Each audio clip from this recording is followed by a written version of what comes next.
Good morning students. Last lecture में जब हम पढ़ रहे थे उसमें हमने various kinds of soil discuss करी थी, जिसमें हमने जो लेटराइट सॉइल थी, क्लेई सॉइल थी, माउंटेनियस सॉइल थी, रेड सॉइल थी, ब्लैक सॉइल थी, लेटराइट सॉइल थी, एलुवियल सॉइल थी, इनके बारे में जाना, जिसमें हमने ये जाना था कि जो सबसे ज्यादा फर्टाइल सॉइल यानी कि सबसे ज्यादा जो क्रॉप्स के लिए जो मददगार वाली जो सॉइल होती है जिससे कि हमारी फसलें ज्यादा से ज्यादा ग्रो होती हैं, वो है एलुवियल सॉइल। ओके, आज हम जो पढ़ेंगे वो हम पढ़ेंगे soil erosion. Okay, soil erosion का मतलब क्या होता है कि जब सॉइल खराब हो जाती है किसी भी कारण से। ऐसे बहुत सारे कारण हैं। क्यों? कुछ कारण नेचुरल होते हैं, नेचुरल इन द सेंस जो कि नेचर की वजह से होते हैं। जैसे क्या होता है कि सॉइल की जो सबसे ज्यादा जो पोषण होता है क्रॉप्स ग्रो करने के लिए, वो उसकी अपर लेयर, जो ऊपर वाली जो लेयर जो हमें दिख रही है, उस वाली लेयर अपर लेयर्स में होता है, जो कि 3 से 4 सेंटीमीटर तक रहता है। उसी में सबसे ज्यादा न्यूट्रिएंट्स होते हैं। पर लेकिन उससे नीचे की सॉइल जो होती है वो ज्यादा न्यूट्रिएंट्स वाली नहीं होती है, ज्यादा उसमें पोषण नहीं होता है। तो क्या होता है कि हवा की वजह से या पानी, जो बारिश होती है, पानी जब पानी बहता है तो वो क्या करता है, जो ऊपर वाली जो लेयर है उस सॉइल को बहाकर ले जाता है। इस पूरी प्रोसेस को हम क्या बोलते हैं, जब इस सॉइल किसी भी कारण से जो उसके सॉइल जो है वो बह जाए, उसे हम बोलते हैं सॉइल इरोजन। ओके, सॉइल जो है बहुत ज्यादा इंपॉर्टेंट रोल प्ले करती है सभी के लिए, प्लांट्स के लिए, सर्वाइवल के लिए भी, और इनफैक्ट हम ह्यूमन बींग्स के सर्वाइवल के लिए भी। क्योंकि अगर सॉइल कटना स्टार्ट हो जाती है तो वो वहाँ की जमीन कमजोर होना स्टार्ट हो जाती है। आपने सुना होगा कि पहाड़ी इलाकों में सॉइल बहुत जल्दी से लैंडस्लाइड्स हो जाती है, उसको हम क्या बोलते हैं, वो सॉइल इरोजन की वजह से होता है। मिट्टी कटना स्टार्ट हो जाती है तो कभी हादसे हो जाते हैं, रोड्स पर चलती चलती रोड जो होती है वो डिवाइड हो जाती है, धंस जाती है रोड। सो ये भी एक टाइप का सॉइल इरोजन। तो soil is very important for the survival of plants and directly for the survival of human beings and other animals. Soil जो है बहुत सर्वाइवल, प्लांट्स के सर्वाइवल के लिए बहुत ज्यादा इंपॉर्टेंट है। इनडायरेक्टली हम ह्यूमन बींग्स और एनिमल्स के लिए भी बहुत ज्यादा इंपॉर्टेंट है सॉइल, क्योंकि हम कहीं ना कहीं डिपेंडेंट रहते हैं, प्लांट्स पर ही डिपेंडेंट रहते हैं अपने खाने के लिए। ओके, आपकी क्रॉप्स ग्रो होगी तो जाके हमें खाना मिलेगा, क्रॉप्स ग्रो होगी ही नहीं तो हमें कुछ मिलेगा नहीं। तो कहीं ना कहीं हम डिपेंडेंट है मिट्टी के लिए ना, सॉइल के लिए डिपेंडेंट है। However, the top layer of the soil is constantly threatened by the various factors. जो अपर लेयर, टॉप लेयर है सॉइल की, वो सबसे ज्यादा उसको इफेक्ट पड़ता है, उसमें सबसे ज्यादा सॉइल इरोजन होता है। अब जैसे ही आप पेज नंबर 127 का आओगे तो वहां पे आपको दो इमेज दिखेगी। पहली इमेज है तो आपको दिखेगी शायद बहुत तेज हवा या तूफान आया जिसकी वजह से मिट्टी जो धूल है वो उड़ रही है। तो कहीं ना कहीं ये सॉइल की अपर लेयर है वो, जो कि हवा की वजह से एक जगह से दूसरी जगह ट्रांसफर हो रही है और उड़ रही है। सेकेंड जो है वो आपने देखा है पानी भी मिट्टी को एक जगह से दूसरी जगह ले जाता है।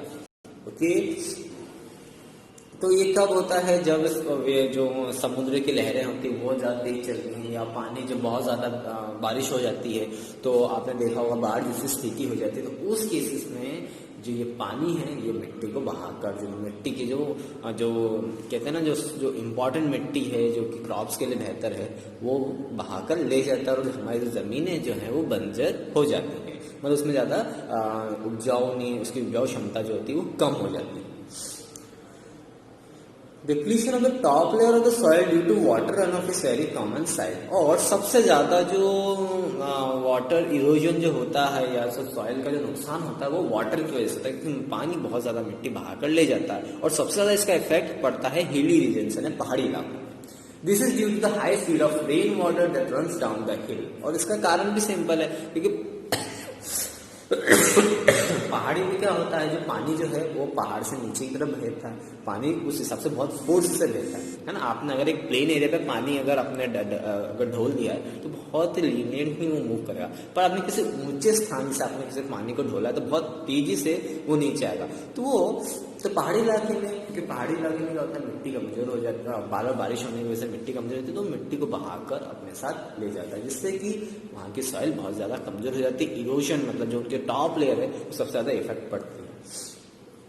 This natural process of wearing away and removal of the top layer due to various factors like wind and water is called soil erosion. और ये natural factor जिसकी वजह से हमारे टॉप लेयर ऑफ सॉइल बहकर चले जाती हैं due to wind and water, हवा और पानी की वजह से, इसी को हम बोलते हैं soil erosion. Okay, now the second thing जो कि कुछ हम ह्यूमंस की भी गलती है, ओके, यानी हम इंसान की भी गलती है ना, जिससे सॉइल इरोड होती है. उसमें एक सबसे बड़ा कारण है डिफॉरेस्ट्रेशन, यानी कि पेड़ों की कटाई.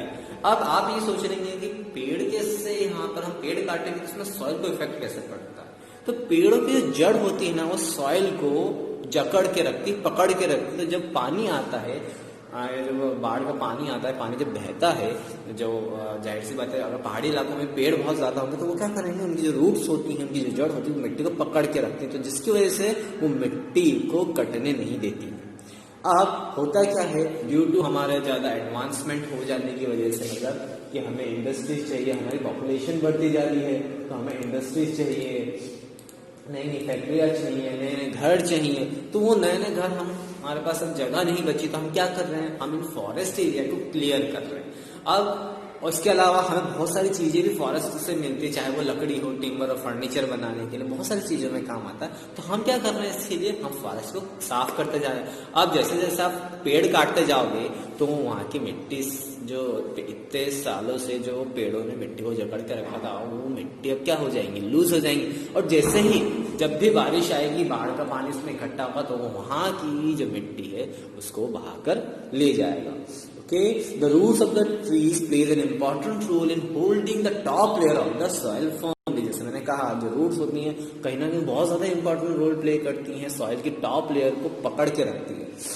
But when trees are cut in large number, the soil underneath become loose and easily blown away by strong winds and washed away by water. But लेकिन अगर आप उन पेड़ को काट दोगे तो वो वापस वो सॉइल लूज हो जाएगी. एज ए रिजल्ट जब भी तेज हवाएं चलेगी या बहुत तेज रफ्तार से पानी कहीं इकट्ठा हो जाएगा तो वो मिट्टी को काट देगा या बहाकर ले जाएगा.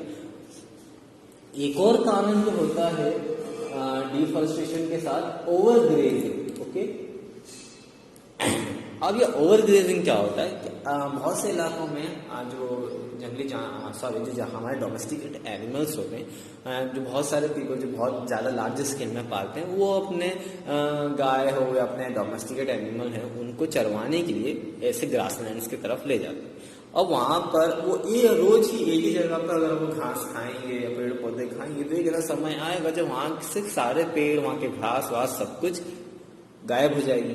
अब घास भी कहीं ना कहीं बहुत ज्यादा जो मिट्टी को रोक के रखती है, जहाँ भी घास ग्रो होती है, आप कभी उसको उस घास को उखाड़ के देखना, बहुत ज्यादा फोर्स के साथ उखलेगी और उसके साथ साथ बहुत सारी मिट्टी भी निकलेगी. तो कहीं ना कहीं घास भी एक इम्पोर्टेंट रोल प्ले करती है उन मिट्टी को जकड़ने में. बट लेकिन ड्यू टू हम अपने जो डोमेस्टिकेट एनिमल्स उनको बार बार एक ही जगह चरवाने लेके जा रहे हैं, तो उस पर्टिकुलर एरिया का जो घास है पूरी तरह से खत्म हो जाएगा, तो वहाँ की मिट्टी भी लूज हो जाएगी. और एज अ रिजल्ट वो जो ग्रास, जो इतने दिनों से जो ग्रास जो है जो प्रोटेक्ट कर रहे हैं सॉइल को, वो वहाँ पे जब ग्रास ही नहीं रहेंगे तो सॉइल वहाँ की लूज हो जाएगी. और जब भी कोई तेज हवा या पानी बहुत तेज रफ्तार से आएगा, वो वहाँ की मिट्टी को बहा कर ले जाएगा. सो ये दो फैक्टर्स हमने अभी पढ़े हैं जो कि सॉइल इरोजन करवाते हैं. अब हम पढ़ेंगे सॉइल इरोजन के इफेक्ट्स. ये सॉइल इरोजन से क्या क्या इफेक्ट पड़ता है. सबसे पहले ये हमारे क्रॉप प्रोडक्शन, जो हम क्रॉप्स ग्रो करते हैं उसके प्रोडक्शन में इफेक्ट डालता है. मतलब ये हो सकता है कि क्रॉप्स कम ग्रो हो, है ना. फिर दूसरी चीज होती है कि जो फर्टाइल लेयर, जो टॉप लेयर जो होती है, वो फर्टाइल लेयर होती है हमारे सबसे उपजाऊ, जो सबसे ज्यादा पोषण उसी में रहता है. तो वो और जब मिट्टी बह जाती है तो उसके सारे जो उस मिट्टी के जो सारे पोषण है वो सब भी बहकर उसके साथ चले जाते हैं. The constant removal of top soil can get negative effect on the fertility of the soil. और बार बार जो top layer of the soil अगर बार बार बहती जाएगी तो कभी एक पॉइंट ऑफ द टाइम में ऐसा होगा कि वो मिट्टी हमेशा के लिए बंजर बन जाएगी, मतलब वहां पे कोई भी टाइप की क्रॉप्स ग्रो नहीं हो पाएंगे. इसके अलावा बहुत सारे ऐसे एनिमल्स होते हैं जिनके लाइफ भी इफेक्ट पड़ती है. जैसे कुछ सारे एनिमल्स होते हैं जिनका जो घर होता है वो सॉइल में होता है, जैसे कि एग्जांपल हो गया रैबिट्स के, रैट्स के, स्नैक के. अब बार बार इरोजन होते हैं तो उनके घर भी तबाह हो जाते हैं. Okay, now we will study about soil conservation. Soil erosion हो रहा है, इसको हमें कहीं ना कहीं उसको रोकना पड़ेगा, वरना कुछ समय ऐसा आ जाएगा कि दुनिया की सारी जमीनें जो हैं वो बंजर हो जाएंगी और फिर खाने की किल्लत पड़ जाएगी। तो इसलिए हमें सॉइल को कंजर्व करके रखना पड़ेगा। जितने ज़्यादा हम सॉइल कंजर्व करेंगे तो उतने ज़्यादा पेड़ पौधे ग्रो होंगे, उतने ज़्यादा पेड़ पौधे ग्रो होंगे तो जितनी ज़्यादा हरियाली होगी उतना ही ज़्यादा इन्वायरमेंट सेफ रहेगा और हम ज़्यादा दिनों तक जिंदा रह पाएंगे। ओके, तो उसमें एक जो तरीका माना जाता है वो माना जाता है क्रॉप रोटेशन का। मतलब बार बार हर साल हम एक ही क्रॉप बार बार ना ग्रो करें, क्योंकि उससे क्या होता है कि हम कई बार एक ही क्रॉप बार बार ग्रो करने की वजह से जो सॉइल के जितने भी न्यूट्रिएंट्स होते हैं ना वो खत्म हो जाते हैं। अगर हम एक सीजन ऐसी क्रॉप लगाए जिसमें कि कम पोषण यूज करे वो मिट्टी का, और एक सीजन हम ऐसी ग्रो करें जिसमें वो ज्यादा पोषण यूज करे, तो उस हिसाब से वो क्रॉप रोटेशन हम बोलते हैं क्रॉप रोटेशन। इसमें अगर आप क्रॉप रोटेशन करते हैं तो मिट्टी जैसे जिस सीजन में आपने कम पोषण वाली जैसे फसल होती है इसमें कम पोषण लगता है ग्रो होने में, तो उससे क्या होता है कि मिट्टी को वापस से चांस मिल जाता है अपने जो न्यूट्रिएंट्स है उसको रिवाइव करने के लिए, अपने न्यूट्रिएंट्स को वापस बनाने के लिए। बट लेकिन आप कॉन्स्टेंटली उस पर अगर ऐसी फसल ग्रो करेंगे जिसमें कि सबसे ज्यादा पोषण लगता है, तो उस एक समय ऐसा आएगा कि उस मिट्टी जो है वो उसका जो न्यूट्रिएंट्स सारे खत्म हो जाएंगे। तो इसीलिए एक तरीका ये मानते हैं कि क्रॉप को प्रॉपरली रोटेट किया जाए। एक सीजन में ऐसी क्रॉप लगाया जाए जिसमें सबसे ज्यादा जिसमें मिट्टी का सबसे ज्यादा पोषण इस्तेमाल करती कोई क्रॉप। एक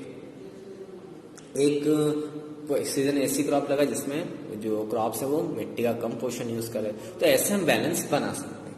दूसरा है terrace farming. Okay, terrace farming जो है वो हम यहाँ भी कर सकते हैं, ये हम हिली एरियाज यानी पहाड़ी इलाके में कर सकते हैं। पहाड़ी इलाके में हम पहाड़ों के स्टेप बना सकते हैं। ओके, स्टेप बाय स्टेप, जैसे चढ़ाव नहीं बनाते सेम वैसे हम स्टेप बाय स्टेप पे हम इस चढ़ाव बना देते हैं लाइक ऐसे, और फिर यहाँ पर हम इन बैलेंस पर क्रॉप्स ग्रो करते हैं। तो इससे क्या होता है, जो पहाड़ की जो मिट्टी है वो कम कटती है और जो लैंडस्लाइड्स होती है या वहाँ की जो मिट्टी है वो कम करती है। ऐसे स्टेप फार्मिंग करेंगे तो बहुत इजीली हो जाएगा। देखिए अगर हिल है ना, कोई पहाड़ है तो वो तो पूरा स्लोप है, तो यहाँ पर आप क्रॉप्स ग्रो कर पाएंगे, आप चल भी नहीं पाएंगे। बट लेकिन आप उन पे स्टेप्स बना लेंगे, चढ़ाव बना लेंगे, तो आपके लिए भी कन्वीनियंट होगा।